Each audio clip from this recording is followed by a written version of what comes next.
Assalamualaikum teman-teman pecinta cerita seram. Salam sehat dan sukses selalu buat kalian.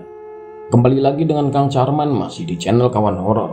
Malam ini saya akan membawakan sebuah kisah horor dari Kalimantan. Mengisahkan 3 teman yang hilang di belantara Kalimantan saat ngelayah mencari durian. Cerita ini ditulis oleh akun Twitternya @pujangbangket dengan judul asli Suara dari Rimba. Baiklah, tanpa berlama-lama lagi, langsung saja kita masuk ke ceritanya. Dan buat kalian, jangan pernah dengarkan kisah horor ini sendirian, karena terkadang mereka hadir dan ikut mendengarkan. Tahun 1985, usia ibuku saat itu sekitar 16 tahun. Tapi, karena zaman dulu emang anak-anak kebanyakan telat sekolah, jadi ibuku waktu itu masih SMP. Nah, suatu hari, kampung ibu dikagetkan oleh 3 anak yang hilang. 3 anak itu adalah teman sekelas ibu. Itu adalah suatu petang di akhir bulan Desember. Sudah musim penghujan. Air sungai deras, tapi yang lebih penting dari itu sudah memasuki musim durian. Ada tradisi unik di sana, yaitu dinamakan dengan ngelayah, alias menunggu durian yang jatuh. Timur, Sulaiman, dan Zubaidah sudah menunggu waktu itu. Ayah Zubaidah pernah berjanji akan mengajak mereka bertiga ngelayah bila sudah tiba musim durian. Tapi sedihnya, 3 bulan sebelumnya, ayah Zubaidah meninggal karena tertimpa kayu yang ia tebang. Di sana biasanya pohon-pohon durian ada di tengah hutan. Ada tempat-tempat yang bebas, artinya semuanya boleh ngelayah. Ada juga yang sudah diklaim atau hanya boleh diambil oleh pemiliknya. Ayah Zubaidah memiliki 1 kebun durian di tengah hutan. Sayangnya, tak ada yang ngelayah tahun ini. Ayahnya sudah tiada, sedangkan Zubaidah yang biasa dipanggil Zubai itu hanya tinggal bersama ibunya. Maka ketika musim durian, Zubai memohon kepada ibunya agar boleh pergi ngelayah bersama Timur dan Sulaiman, atau yang biasa dipanggil Eman. Ibunya tentu keberatan, mengingat Zubaidah adalah putri satu-satunya. Eman pernah ikut ayahnya, Pak Wabakar, ngelayah durian. Timur sudah sering keluar masuk hutan. Usia Timur juga sudah cukup tua, yaitu 19 tahun. Itu jadi senjata Zubai meminta izin kepada ibunya. Eman, Timur, jaga Zubai. Awas kalau sampai Zubai kenapa-napa, kata ibu Zubaidah kepada Eman dan Timur sore itu sebelum mereka berangkat. Sudah dibakalkan makanan dan berbagai keperluan, juga obat nyamuk untuk menghalau nyamuk di hutan. Rencananya mereka hanya akan ngelayah semalam. Besok pagi mereka akan pulang membawa durian. Lalu besok sore mereka akan berangkat lagi. Kebun itu memang tidak terlalu jauh. Setengah jam naik perahu dilanjutkan dengan jalan kaki selama setengah jam. Untuk anak kampung seperti mereka, itu hal yang biasa. Di usia itu saja, ibu sudah sering keluar masuk hutan untuk mencari rotan. Hanya saja, ibunya Zubaidah khawatir karena anaknya harus menginap di tengah hutan rimba. Menjelang pukul 5, mereka bertiga sudah dalam perjalanan menuju Pongkal, gubuk kecil di tengah kebun untuk menunggu durian jatuh. Perahu mereka ditempatkan di tepi sungai. Langit mulai memerah setelah siang tadi turun hujan lebat. Mereka berjalan dengan posisi Timur di depan memegang parang. Jalanan itu sering dilalui manusia karena banyak kebun di sana. Walaupun begitu, sesekali Timur harus menebas semak belukar yang menghalangi jalan. Di keheningan senja, Zubai dapat mendengar suara hutan. Ada suara burung-burung juga kelelawar yang keluar sarang. Tapi ia mendengar suara lain. Suara perempuan sedang berbisik. Pulang, pulang, pulang. Bisik suara itu pelan. Zubai ingin bertanya pada Timur dan Eman, tapi ia takut hanya akan membuat mereka merasa takut. Mereka sudah dekat. Zubai berusaha menahan rasa takutnya. Sementara suara itu seperti semakin dekat ke telinganya. Hingga ketika mereka melihat Pongkal di kejauhan, suara itu menghilang. Jadi, ngelayah durian itu aturannya sederhana. Mereka akan bergadang di Pongkal. Lalu saat mendengar suara durian jatuh, mereka akan mencari sumber suara dan mengambil durian yang terjatuh. Durian yang baru jatuh luar biasa enaknya, apalagi ia tumbuh liar. Daging buahnya harum dan nikmat. Zubai tak sabar mencicipi durian pertamanya malam itu. Rasa takut yang sejak tadi menghantuinya perlahan menghilang. Pongkal milik ayah Mira berada di tengah kebun. Tak ada dinding, hanya atap kayu dan lantai yang berjarak 1 meter dari tanah. Di tengahnya sebuah lentera tergantung, sengaja ditinggal ayah Zubai di situ. Zubai menyalakan lentera dengan korek yang ia bawa. Kau istirahatlah, aku dan Eman mau keliling dulu, kata Timur pada Zubai. Untuk apa? Tanya Zubai. Barangkali ada durian yang jatuh kemarin atau tadi siang. Sesekali mengenali kebun ini, jawab Timur. Eman dan Timur membawa obor masing-masing. Rimba begitu berisik oleh suara hewan-hewan nokturnal yang mulai mencari makan. Kau ke arah sana, aku ke arah situ, kata Timur mengajak Emon berpencar. Kita berpisah, tanya Eman. Iya, lebih baik dan lebih efektif, kata Timur. Tapi apa? Kamu takut? Tanya Timur. Eman tidak menjawab.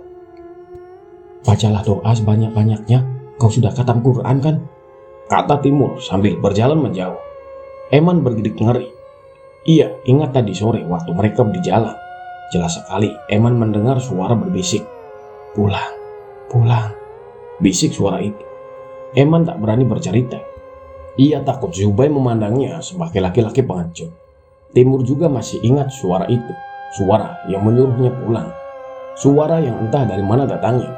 Ia ingin bercerita kepada Eman dan Zubai, tapi ia kasihan kalau mereka jadi ketakutan. Lagi pula, ia pernah mendengar sesuatu yang lebih seram dari itu. Timur pernah mendengar suara perempuan menangis di tengah hutan di siang hari. Pulangnya, Timur demam panas. Timur merasakan kakinya tersandung sesuatu. Sakit sekali. Jelas sekali, ia tak sengaja menendang buah durian. Ia tidak fokus. Diangkatnya durian itu, lalu digoyang-goyangkannya. Durian itu sedikit retak. Aromanya menyergap hidung Timur. Timur membawa durian itu ke Pongkal dengan riang. Durian pertama malam itu. Zubai masih terlentang. Ia kembali memikirkan suara yang menyuruhnya pulang. Ia bergidik ngeri. Di Pongkal ia sendirian. Ia merasa ada sesuatu yang mengintai dari balik kegelapan. Ia sedikit menyesal tidak ikut berjalan di sekitar bersama Timur atau Eman. Zubai terduduk. Ada seseorang yang datang ke arahnya. Aroma durian menusuk-nusuk hidungnya. Wah, durian, seru Zubai. Durian pertama kita malam ini, kata Timur tersenyum bangga. Ayo kita makan sekarang, kata Zubai tidak sabar. Eman, ayo makan durian, Timur dapat satu ini, teriak Zubai. Shh, jangan berteriak di tengah hutan, apalagi ini sudah malam, kata Timur. Zubai menutup mulut dengan kedua tangannya. Ups, maaf. Eman mendengar suara Zubai. Sialan, Timur menemukan durian duluan. Padahal ia tadinya berharap ia menemukan durian duluan, agar durian pertama yang Zubai makan adalah durian darinya. Aku harus mendapat durian yang besar, kata Eman. Ia tetap harus kelihatan lebih spesial. Eman tidak menggubris panggilan Zubai tadi. Ia terus berjalan mencari durian. Eman senang sekali ketika beberapa langkah kemudian ia menemukan sebuah durian yang cukup besar. Durian itu tergeletak di atas tanah yang basah. Ukurannya sekepala orang dewasa. Dipungutnya durian itu, diciumnya aroma durian yang khas. Ia dapat merasakan aroma durian masuk ke hidungnya hingga ke paru-parunya. Ia buru-buru berjalan kembali ke Pongkal. Hei, aku juga menemukan durian, kata Eman. Timur dan Zubai tampak sedang mengecap sisa durian di jarinya. Wah, ronde kedua ini, kata Zubai. Ini cukup besar, ayo dibuka, aku tidak sabar mencicipinya. Aromanya saja sudah menggiurkan, kata Eman bangga. Zubai dan Timur terbelalak melihat durian yang Eman letakkan. Mereka berpandangan dan melompat dari Pongkal. Semua durian yang baru saja dimakan dimuntahkan tanpa sisa. Eman bingung. Ia melihat durian yang ia bawa. Ia gemetaran. Ya, itu bukan durian. Itu kepala manusia yang membusuk, bahkan dipenuhi belatung. Aroma busuk menusuk-nusuk. Dan Itu adalah awal untuk malam paling jahanam di hidup Zubaidah, Sulaiman, dan Samsudin terbit timur. Semua baru saja dimulai. Ayo kita pulang saja, kata Timur. Ia panik, tubuhnya mulai panas dingin. Zubai masih terus muntah. Eman masih berharap ia salah lihat. Ia memandang wajah itu, tapi jelas sekali itu nyata. Lalu mata kepala itu terbelalak. Eman kaget. Ia melompat dengan obornya. Ayo kita pulang, kata Eman sambil menarik tangan Zubaidah. Tunggu aku, kata Timur yang tertinggal. Kita berjalan kemana, Eman? Tanya Timur. Pulang. Ini bukan jalannya, kita salah arah, kata Timur. Eman tadi benar-benar panik. Kalau begitu, ayo kita putar balik, kata Eman. Mereka pun berputar balik. Mereka belum jauh meninggalkan kebun durian. Cahaya lentera dari pongkal juga harusnya masih terlihat. Tapi di depan mereka hanyalah kegelapan, hening. Timur berusaha mengumpulkan keberanian. Timur terus berjalan. Anehnya, harusnya mereka melalui kebun durian. Tapi 20 menit berjalan, mereka tidak juga menemukan kebun durian. Kamu yakin arahnya ke sini, Timur? Tanya Zubai. Harusnya iya. Tadi kita belum berjalan jauh, kata Timur. Sepertinya kita tersesat, kata Eman melihat pohon-pohon besar di sekitarnya. Kita memang tadi siang tidak lewat sini, kata Timur. Lalu di keheningan malam mereka mendengar suara gemericik air. Air itu pasti akan mengalir ke sungai. Kita cari sumber suaranya, kata Timur. Malam beranjak larut. Timur, Zubai dan Eman menemukan sumber air itu, sebuah aliran mata air kecil. Zubai mencuci mukanya demi menahan kantuk. Maafkan aku sudah mengajak kalian ke sini, kata Zubai. Tidak apa-apa, Zubai. Kita tidak tahu itu akan bakalan terjadi, bukan? Kata Eman. Harusnya aku ngikutin peringatan dari suara itu, kata Timur. Suara apa? Tanya Zubai. Lalu Timur bercerita soal suara yang ia dengar. Zubai dan Eman juga bercerita hal yang sama. Kalau kita saling cerita, pasti ini tidak akan terjadi, kata Timur. Tidak ada gunanya menyesal. Sekarang bagaimana caranya kita pulang? Kata Eman. Ini sudah sangat malam. Kita tersesat. Lebih mudah kalau kita pulang nanti siang, kata Timur. Lalu kita nginep di sini, tanya Zubai. Itu pilihan terbaik, kata Timur. Eman ingin protes, tapi Timur benar. Mereka terlalu lelah. Zubai, Eman, dan Timur terlentang di atas rumput yang basah. Mereka benar-benar lelah. Tidak berapa lama mereka sudah terlelap. Langit hitam legam perlahan berubah berwarna merah. Ketika hari sudah beranjak siang, Ibu Zubaidah resah. Zubaidah berjanji akan pulang pagi hari sebelum masuk sekolah. Tapi sampai pukul 12, Zubai, Eman, dan Timur belum juga muncul. Ibu Zubaidah menemui orang tua Timur dan Eman. Mereka tidak terlalu khawatir karena kedua anak itu sudah biasa pergi berhari-hari. Pak, mereka janji akan pulang pagi. Saya tahu anak saya Zubaidah tidak akan melanggar janjinya, kata Ibu Zubaidah menangis di depan Pak Bakar. Pak Bakar iba. Ya sudah, saya akan menyusul ke sana, kata Pak Bakar. Pak Wabakar, ayah Eman, memang dekat dengan ayah Zubai. Mereka bersahabat. Ia tak tega melihat Ibu Zubaidah bersedih. Walau tubuhnya masih lelah sehabis pulang menyerap karet, ia tetap berangkat. Gesit sekali Pak Wabakar itu. 45 menit saja ia sudah sampai di kebun durian milik keluarga Zubai. Dulu waktu ayah Zubai masih hidup, dia sering diajak melayah di situ. Di kebun itu ia tak berjumpa siapapun, hanya ada satu durian sisa dimakan. Lalu satu durian lain tergeletak masih belum dibuka. Ada juga perbekalan Timur, Eman, dan Zubai. Makanan mereka bahkan belum dibuka. Sungguh janggal. Di tanah bekas hujan kemarin, ia bisa melihat jejak-jejak kaki berjalan menjauh. Bekasnya cukup dalam, menunjukkan mereka berlari. Tapi di ujung kebun, bekas itu menghilang sama sekali. Kita kembali ke Eman, Timur, dan Zubai yang tertidur. Hari masih gelap. Zubai merasakan sesuatu yang merayap di badannya. Ia membuka mata. Apakah Timur dan Eman sejahat itu kepadanya? Zubai menatap makhluk yang merayap di perutnya. Seekor ular sawah alias piton. Timur! Zubai menjerit memanggil nama Timur. Timur dan Eman terkejut dan terbangun. Mereka berdua turut kaget melihat ular di perut Zubai. Tolong! Kata Zubai lirih. Timur dan Eman yang baru bangun masih linglung. Apa yang harus mereka lakukan? Eman mengambil sebatang kayu yang berada tak jauh darinya. Dengan kayu itu, ia bermaksud mengangkat ular itu dari tubuh Zubai. Tapi ular itu bergerak duluan. Ia merayap menuruni badan Zubai, lalu hilang di semak-semak. Timur menarik tangan Zubai, membantunya berdiri. Obor mereka sudah mati. Langit masih gelap, namun mereka dapat merasakan hutan itu lebih terang. Suasana terasa hening. Ada yang aneh, Kata Timur. aneh bagaimana? Tanya Zubai.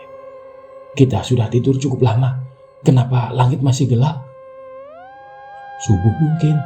Kata Eman. Kalau subuh, fajar harusnya sudah terbit. Langit memutih di timur. Lihat ini, semua gelap. Kata Timur.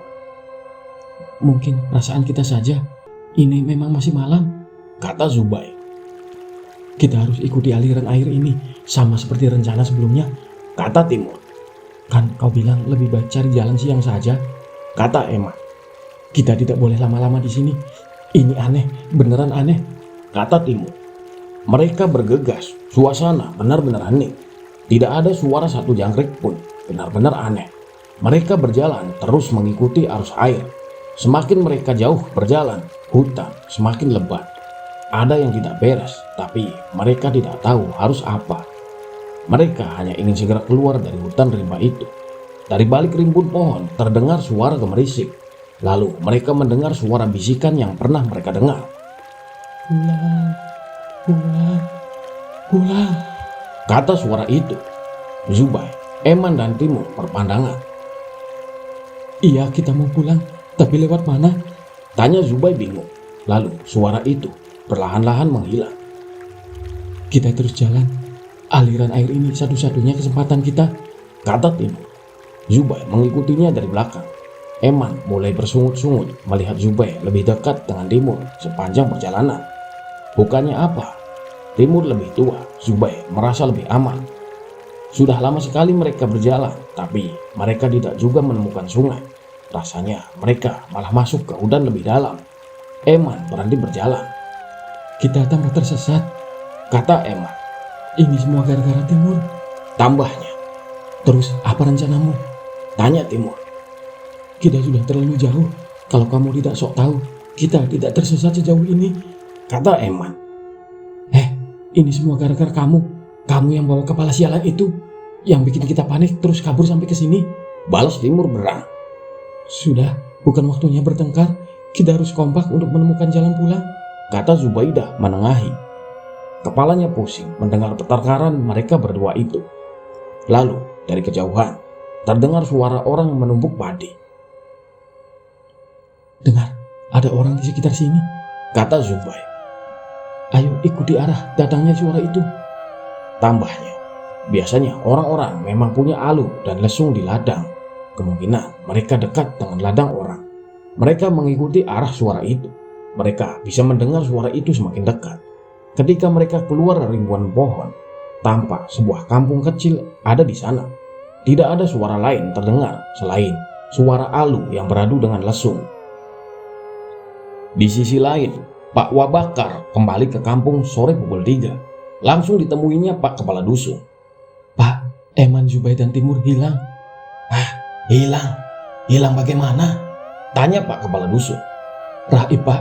Entah tersesat atau ada sesuatu yang lain, katanya. Sore itu, orang-orang berkumpul di rumah Kepala Dusun. Mereka mendengar cerita dari Pak Wabakar. Ibunya Zubai menangis kencang sekali. Ia menyesal memberi izin mereka berangkat. Malam harinya, 10 orang dari kampung berangkat mencari. Ibunya Zubai mendatangi Aikoram memohon bantuan. Aikoram merupakan orang pintar di daerah itu. Aikoram sudah tua, sudah tak sanggup lagi kalau ikut menyisir hutan untuk menemukan 3 anak yang hilang itu. Mereka sedang tersesat, tidak jauh, tapi juga tidak dekat, kata Aikoram kepada Ibu Zubai. Aikaron dapat merasakan ada energi besar yang menutup penglihatannya. Kembali ke posisi Zubai, Timur, dan Eman. Mereka berjalan ke kampung yang sepi itu. Suara orang menumpuk padi itu hilang. Pintu-pintu mendadak terbuka. Di setiap rumah keluar orang-orang berbaju hitam. Zubai, Timur, dan Eman berdiri waspada. Seorang bapak tua mendekat. Selamat datang di kampung kami. Tidak banyak orang yang datang ke sini. Bagaimana kalian bisa sampai kemari? Tanya bapak itu. Kami tersesat, Pak. Kata Zubai terbata-bata. Orang-orang lain yang berdiri di belakang bapak tua itu menatap Zubai dan teman-teman yang dengan pandangan aneh. Pandangan mereka kosong, wajah mereka pucat, mulut mereka merah seperti orang yang mengunyah sirih pinang. Eman Komat Kamik membaca doa. Ia merasa kampung itu sangat aneh. Begitu juga Timur dan Zubai. Mereka tegang. Kalian ikut saya, kata bapak itu.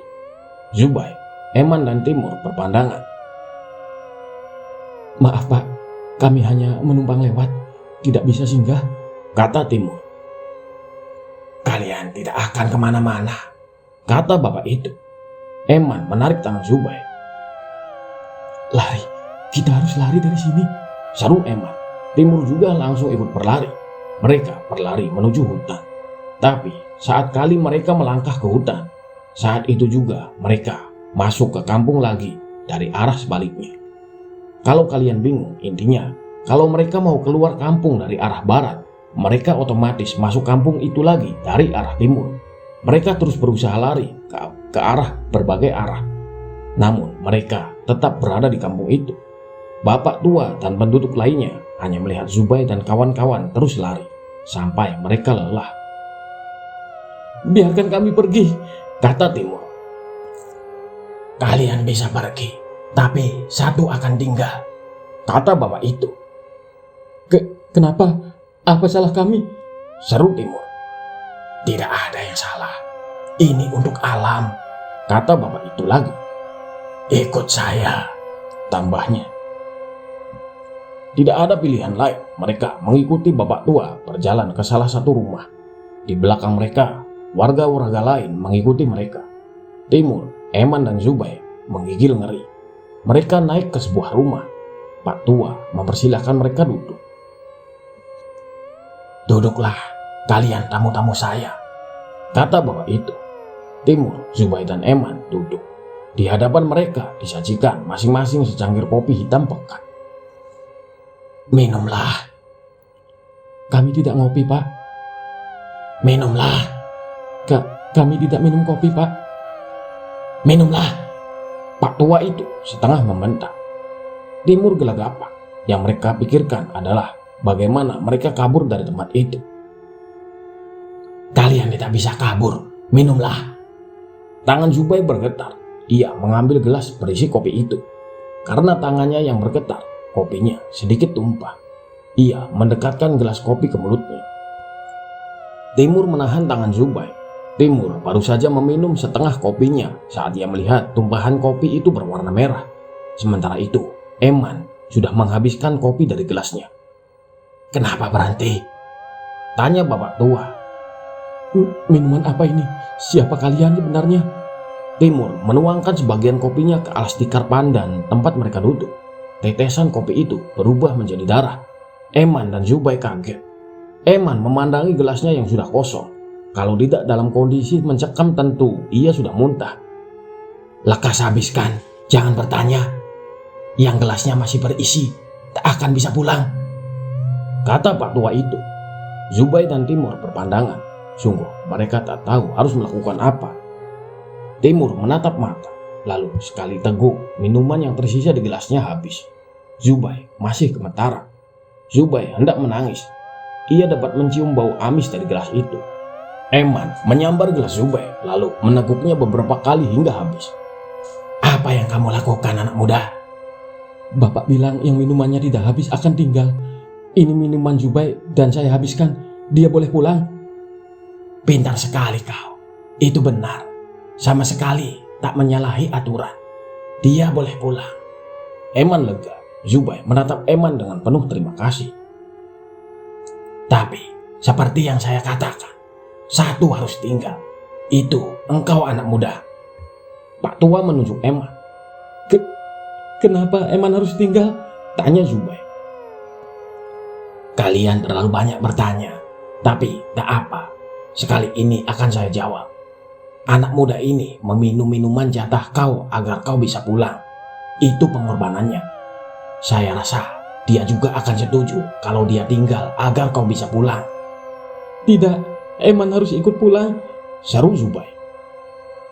Pulanglah. Saya beri waktu kalian pulang sekarang. Kalau tidak, tiga-tiganya harus tinggal. Timur menarik tangan Zubai. Ayo pulang. Tapi Eman. Zubai menatap Eman. Eman menangis, tapi ia berbisik. Pulanglah. Orang-orang membuka jalan.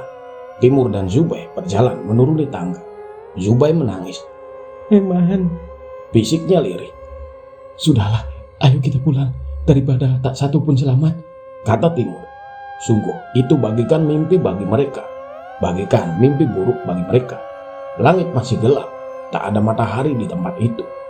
Timur dan Zubai berjalan ke arah hutan. Kali ini mereka dapat pergi meninggalkan kampung itu. Ketika kampung itu sudah tak tampak, Zubai melepas tangan Timur.